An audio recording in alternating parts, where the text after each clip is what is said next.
Olá, pessoal, e aí, tudo bem com vocês? Espero que sim. Vamos para mais uma aula de História, capítulo 11, parte 1. Pega o livro 3 de vocês de História e coloque aí na página 14. Vamos lá? Um lugar chamado município. Você já ouviu falar do jogo Cirimania, já? Nele é possível construir sua própria cidade, escolhendo moradias, fábricas, instituições, lojas e estradas que farão parte dela. Mas, com grandes poderes, vem também grandes responsabilidades. Assim, à medida que a cidade vai crescendo, mais pessoas vêm morar nela e mais recursos são necessários para mantê-la. Se você pudesse construir a sua própria cidade, o que não deixaria faltar nela? E que nome você daria à sua cidade? Por quê? Então, vocês preenchem aí o Trocando Ideias e vamos lá. Os municípios e suas histórias. Os municípios são territórios formados, em geral, por áreas urbanas e rurais, tá? Município não é só a cidade. Município é a área urbana e a área rural. E também tem que ter administração própria, ou seja, prefeitura. Alguns deles são compostos por mais de uma cidade. Nesse caso, existe uma cidade principal e outras menores, que são chamadas de distritos, vilas ou povoados. O Brasil tem mais de 5.500 municípios. Cada um deles se originou de um modo diferente. Para entender melhor, conheça a história do município de Pau dos Ferros. Antes de realizar a leitura do poema, vamos levantar a hipótese do porquê do nome do poema ser Cidade Marcada a Ferro. E aí? Por que Cidade Marcada a Ferro? Será que passava alguma linha do trem nela, alguma ferrovia? Será que tinha alguma extração de minério de ferro? Ou algo relacionado? É o que a gente vai descobrir agora. Vamos lá? Cidade Marcada a Ferro.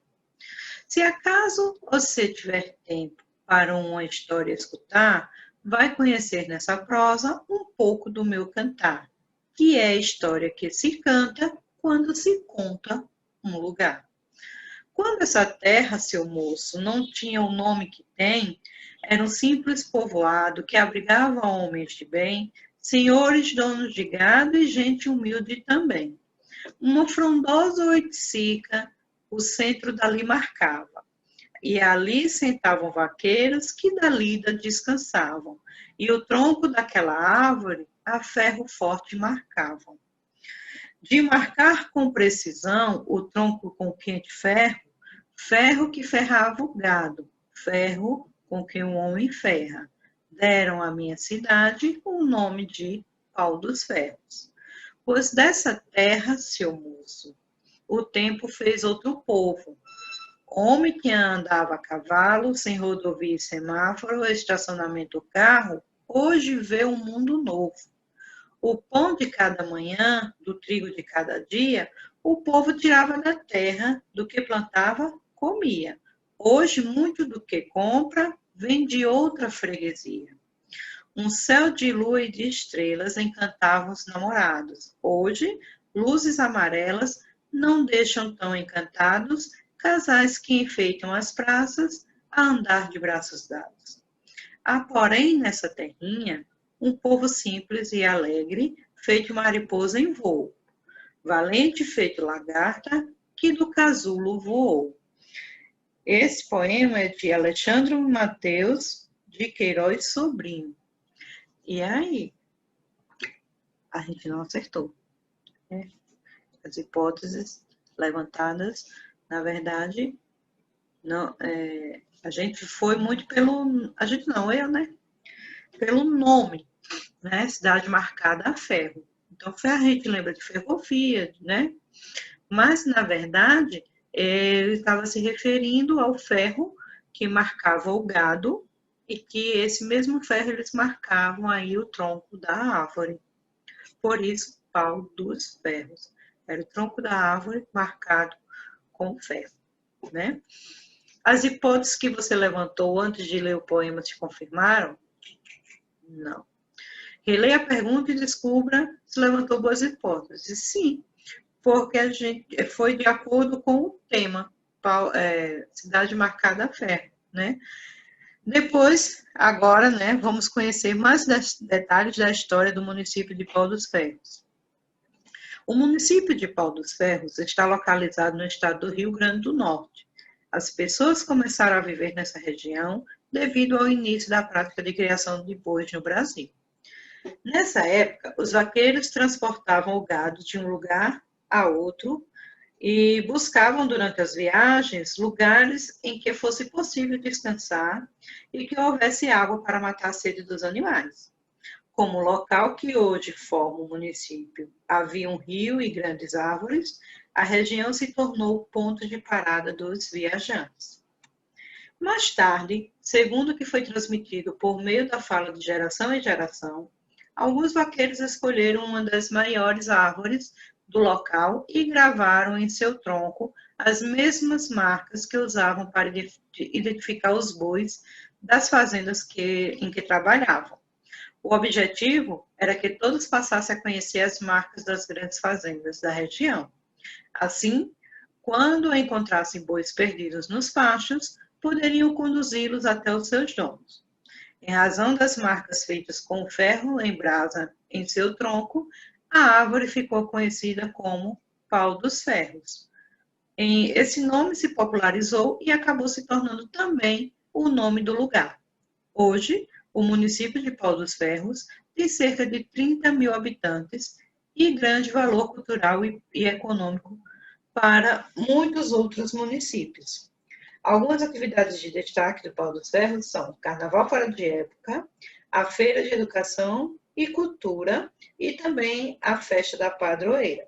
Aqui nós temos a vista aérea do município, essa foto foi tirada em 2017, ok? E agora vamos ver um pouquinho da história de Arapiraca. Vimos há pouco a história do Pau dos Ferros, né? O porquê do nome da cidade. Então, vamos entrar nesse clima e descobrir um pouco sobre a história de Arapiraca, tá?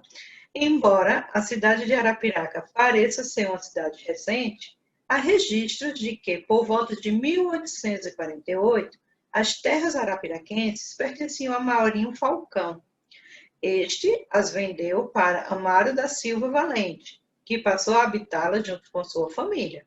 Algum tempo depois, o genro de Amaro da Silva, que era Manuel André Correia, foi adentrando nas longas matas virgens intocadas até que descobriu uma planície fértil e rica em árvores frondosas, principalmente a árvore que dá nome à cidade, Arapiraca.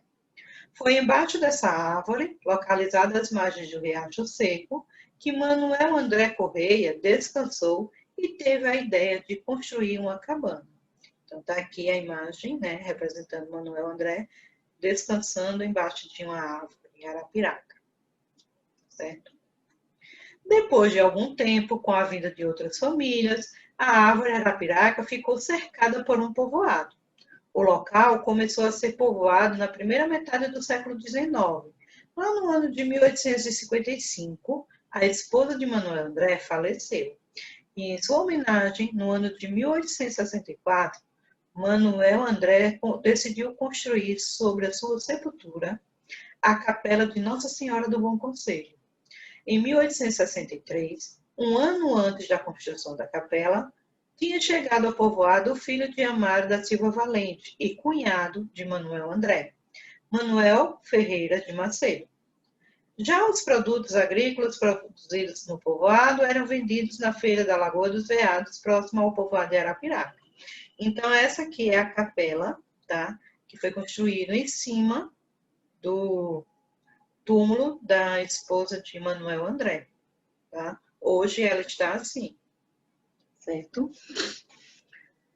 Manuel André também contribuiu para o crescimento econômico dos povoados vizinhos. Manuel abriu uma trilha ao qual era possível levar camboios de animais até a vila do Porto da Folha, hoje cidade de Traipu, como ficou conhecida até o ano de 1876. Essa trilha foi se tornando conhecida na região central de Alagoas e por ela era escoado todos os produtos dos povoados vizinhos. No ano de 1880, Esperidião Rodrigues, associando-se com Florencio Apolinário, se estabeleceram no povoado de Arapiraca com a primeira casa de negócio no ramo de estivas e tecidos. E em 1884, Esperidião criou a primeira feira. Então, está aqui a vista aérea da nossa cidade, Arapiraca, e um pouquinho da história, porque a história é bem mais que isso. Então, quem for curioso em saber mais da cidade, dá uma pesquisada, certo? Mas aqui a gente já entende como foi que surgiu Arapiraca, né? E lembra lá da cidade que era planejada ou não. Então, vimos que Arapiraca não foi uma cidade planejada, ela começou, né, com um pequeno povoado e foi crescendo até se tornar cidade, né? Municípios com nomes diferentes. Alguns distritos e municípios brasileiros têm nomes muito diferentes. Que tal conhecer algum deles? Vamos lá. Nenelândia. Seria um nome perfeito para um lugar onde só vivem nenéns, não é? Mas esse distrito do município de Quixeramobim, né, quase um trava-línguas, no Ceará, ganhou esse nome por outra razão. Até pouco tempo atrás, ele se chamava Cangati. Mas eis que uma pessoa muito querida da cidade, seu Nenel, faleceu. Em sua homenagem, o distrito mudou o nome e de Cangati nasceu Nenelândia. Então, não é uma cidade, né, de nenéns. Foi em homenagem a seu Nenel, que faleceu. Então, trocaram, tiraram o nome de que era Cangati e colocou Nenelândia. Marcianópolis. Diga lá, quem nasce nesse lugar é marciano ou marcianoponense? A segunda opção, né? É claro. O distrito do município de Goiatuba, em Goiás, nunca foi visitado por seres de Marte, não, tá? Mas é um povoado que se desenvolveu ao redor de uma igreja, construída com o dinheiro de uma doação feita por Antônio Marciano. Quando o lugar cresceu e ganhou o nome, logo pensaram em homenagear o seu Marciano. Por isso, Marcianópolis. Varriçai.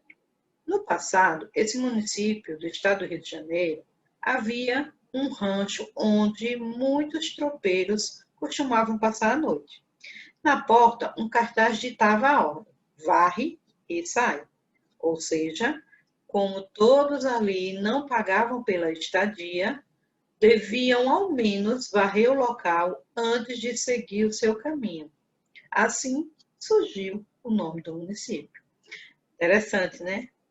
Inclusive, tem outros municípios com nome bem mais, né, estranhos, assim, que não tão comuns, digamos assim, que aqui no Brasil.